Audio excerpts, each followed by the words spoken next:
It's day 88 of our Bible reading plan, and the passages we're reading today include Leviticus chapter 21, Leviticus chapter 22, Proverbs chapter 18, Proverbs chapter 19, Mark chapter 13, verse 14 to verse 31, 2 Corinthians chapter 5, verse 1 to verse 10, and Psalms chapter 88. We're reading from the Berean Standard Bible. Leviticus chapter 21.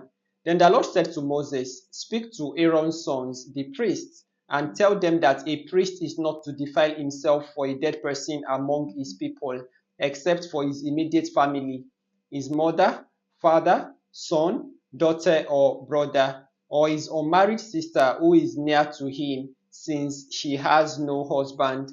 He is not to defile himself for those related to him by marriage, and so profane himself.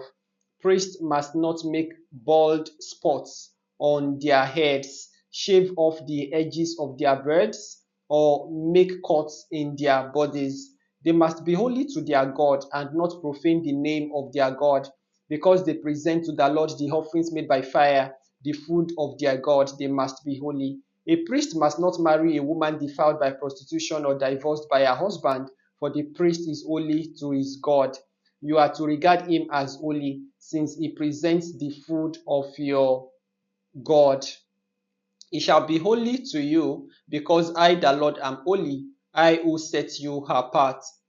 If a priest's daughter defiles herself by prostituting herself, she profanes her father, she must be burned in the fire.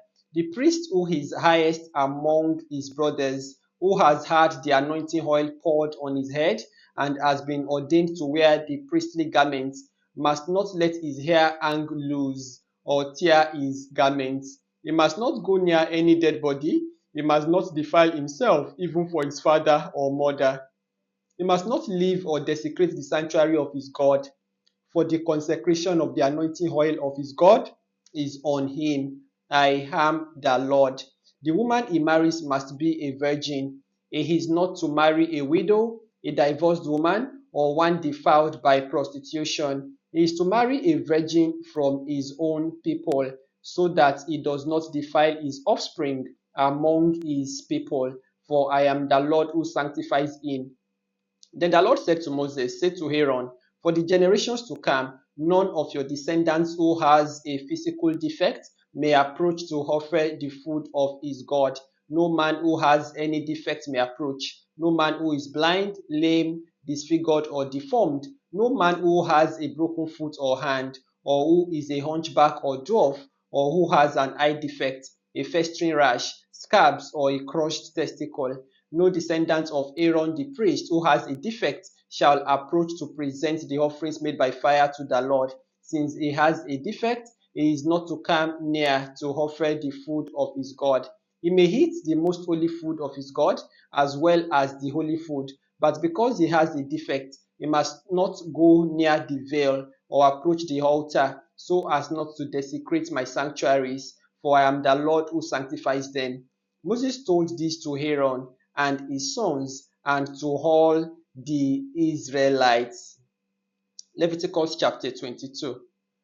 Then the Lord said to Moses, tell Aaron and his sons to treat with respect the sacred offerings that the Israelites have consecrated to me, so that they do not profane my holy name. I am the Lord. Tell them that for the generations to come, if any of their descendants in a state of uncleanness approaches the sacred offerings that the Israelites consecrate to the Lord, that person must be cut off from my presence. I am the Lord. If a descendant of Aaron has a skin disease or a discharge, he may not eat the sacred offerings until he is clean.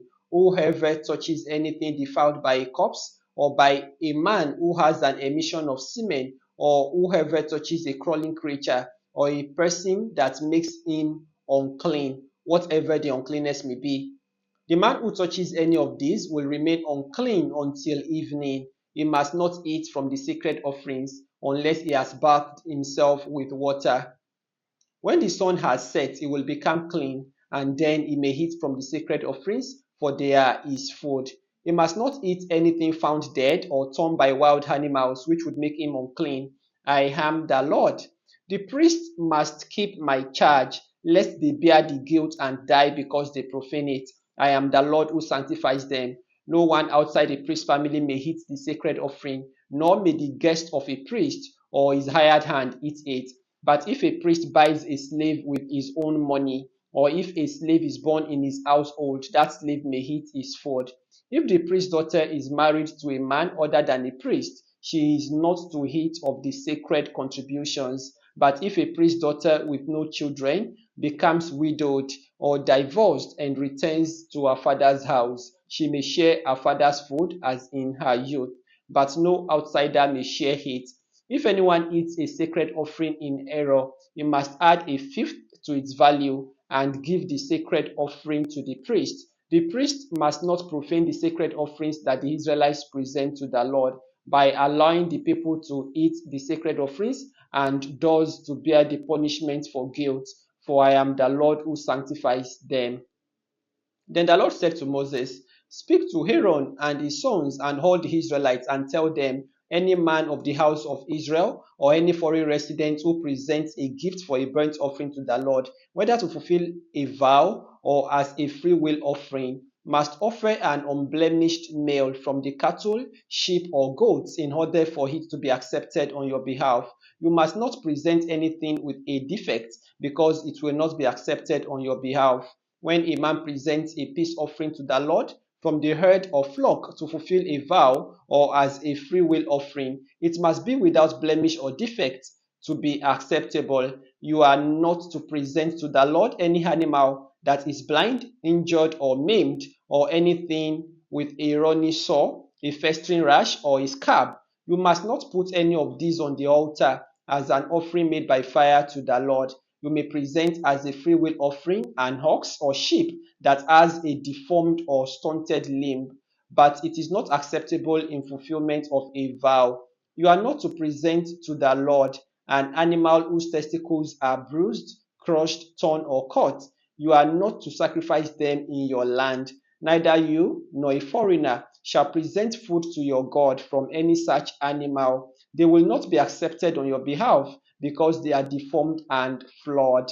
Then the Lord said to Moses, When an ox, a sheep, or a goat is born, it must remain with its mother for 7 days. From the 8th day on, it will be acceptable as an offering made by fire to the Lord. But you must not slaughter an ox or a sheep on the same day as its young. When you sacrifice a thank offering to the Lord, offer it so that it may be acceptable on your behalf. It must be eaten that same day. Do not leave any of it until morning. I am the Lord. You are to keep my commandments and practice them. I am the Lord. You must not profane my holy name. I must be acknowledged as holy among the Israelites. I am the Lord who sanctifies you, who brought you out of the land of Egypt to be your God. I am the Lord. Now we're going to read Proverbs chapter 18. He who isolates himself pursues selfish desires. He rebels against all sound judgment. A fool does not delight in understanding, but only in hearing his opinions. With a wicked man comes contempt as well, and shame is accompanied by disgrace. The words of a man's mouth are deep waters. The fountain of wisdom is a bubbling brook. Showing partiality to the wicked is not good, nor is depriving the innocent of justice. A fool's lips brings him strife, and his mouth invites a beating. A fool's mouth is his ruin, and his lips are a snare to his soul. The words of a gossip are like choice morsels that go down into the inmost being. Whoever is slothful in his work is brother to him who destroys. The name of the Lord is a strong tower. The righteous run to it and are safe. A rich man's wealth is his fortified city. It is like a high wall in his imagination before his downfall. A man's heart is proud, but humility comes before honor. He who answers a matter before he hears it, this is folly and disgrace to him. The spirit of a man can endure his sickness, but who can survive a broken spirit? The heart of the discerning acquires knowledge, and the ear of the wise seeks it out. A man's gift opens doors for him and brings him before great men. The first to state his case seems right until another comes and cross-examines him, casting the lot ends quarrels and separates strong opponents. An offended brother is harder to win than a fortified city, and disputes are like the bars of a castle. From the fruit of his mouth a man's belly is filled, with the harvest from his lips he is satisfied. Life and death are in the power of the tongue, and those who love it will eat its fruit. He who finds a wife finds a good thing and obtains favor from the Lord. The poor man pleads for mercy, but the rich man answers harshly. A man of many companions may come to ruin, but there is a friend who stays closer than a brother. Proverbs chapter 19. Better a poor man who walks with integrity than a fool whose lips are perverse. Even zeal is no good without knowledge, and he who hurries his footsteps misses the mark. A man's own folly subverts his way, yet his heart rages against the Lord. Wealth attracts many friends, but a poor man is deserted by his friend. A false witness will not go unpunished, and one who utters lies will not escape. Many seek the favor of the prince, and everyone is a friend of the gift giver. All the brothers of a poor man hate him. How much more do his friends avoid him? He may pursue them with pleading, but they are nowhere to be found. He who acquires wisdom loves himself. One who safeguards understanding will find success. A false witness will not go unpunished, and one who pours out lies will perish. Luxury is unseemly for a fool. How much worse for a slave to rule over princes? A man's insight gives him patience, and his virtue is to overlook an offense. A king's rage is like the roar of a lion, but his favor is like dew on the grass. A foolish son is his father's ruin, and a quarrelsome wife is like a constant dripping. Houses and wealth are inherited from fathers, but a prudent wife is from the Lord. Laziness brings on deep sleep, and an idle soul will suffer hunger. He who keeps a commandment preserves his soul, but he who is careless in his ways will die. Kindness to the poor is a loan to the Lord, and he will repay the lender. Discipline your son, for in that there is hope. Do not be party to his death. A man of great anger must pay the penalty. If you rescue him, you will have to do so again. Listen to counsel and accept discipline, that you may be wise the rest of your days. Many plans are in a man's heart, but the purpose of the Lord will prevail.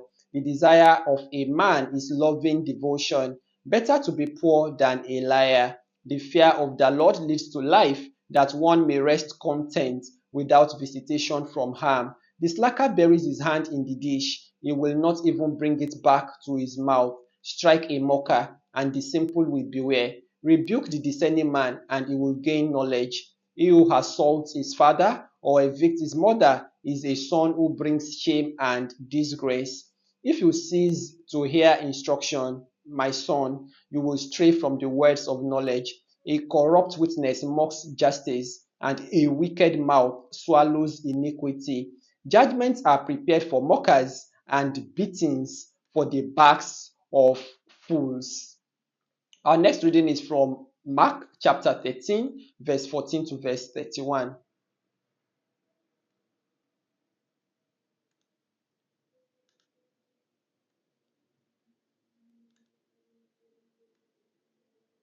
So when you see the abomination of desolation standing where it should not be, let the reader understand. Then let those who are in Judea flee to the mountains. Let no one on the housetop go back inside to retrieve anything from his house, and let no one in the field return for his cloak.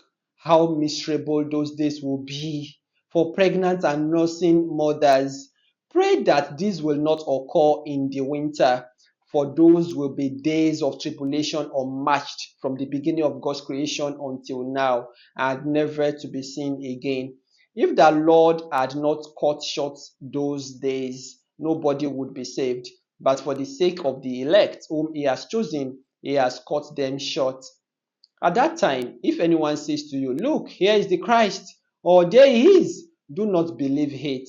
For false Christs and false prophets will appear and perform signs and wonders that would deceive even the elect, if that were possible. So be on your guard. I have told you everything in advance.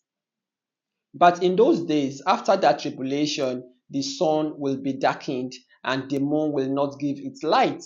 The stars will fall from the sky, and the powers of the heavens will be shaken. At that time, they will see the Son of Man coming in the clouds with great power and glory. And he will send out the angels to gather his elect from the four winds, from the ends of the earth to the ends of heaven.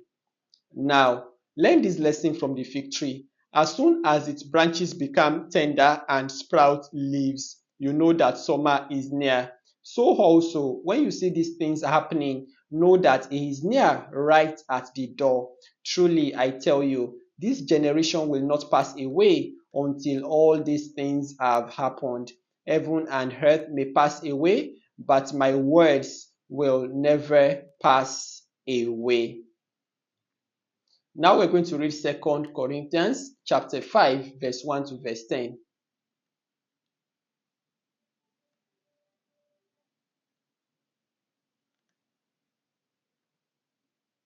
Now, we know that if the earthly tent we live in is dismantled, we have a building from God, an eternal house in heaven, not built by human hands. For in this tent we groan, longing to be clothed with our heavenly dwelling, because when we are clothed, we will not be found naked. So while we are in this tent, we groan under our burdens, because we do not wish to be unclothed, but clothed, so that our mortality may be swallowed up by life. And God has prepared for this very purpose and has given us the Spirit as a pledge of what is to come. Therefore, we are always confident, although we know that while we are at home in the body, we are away from the Lord. For we walk by faith, not by sight. We are confident then and would prefer to be away from the body and at home with the Lord. So we aspire to please Him, whether we are here in this body or away from it. For we must all appear before the judgment seat of Christ, that each one may receive his due for the things done in the body, whether good or bad. Our final reading for today is the book of Psalms, chapter 88.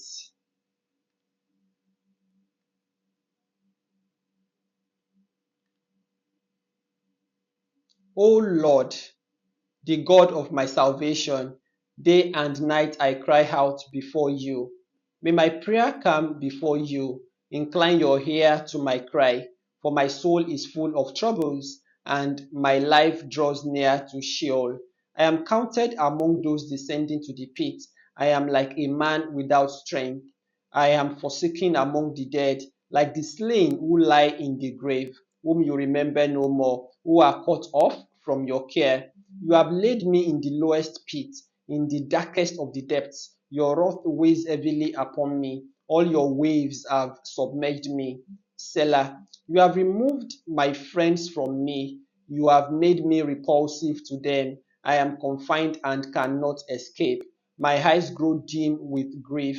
I call to you daily, O Lord. I spread out my hands to you. Do you work wonders for the dead? Do departed spirits rise up to praise you? Selah. Can your loving devotion be proclaimed in the grave, your faithfulness in Abaddon? Will your wonders be known in the darkness, or your righteousness in the land of oblivion? But to you, O Lord, I cry for help. In the morning, my prayer comes before you. Why, O Lord, do you reject me? Why do you hide your face from me? From my youth I was afflicted and near death. I have borne your terrors. I am in despair. Your wrath has swept over me. Your terrors have destroyed me. All day long they engulf me like water. They enclose me on every side. You have removed my beloved and my friend. Darkness is my closest companion. May the Lord bless the reading and hearing of His word. And I pray that we'll not be readers and hearers only, but doers of the word in Jesus' name.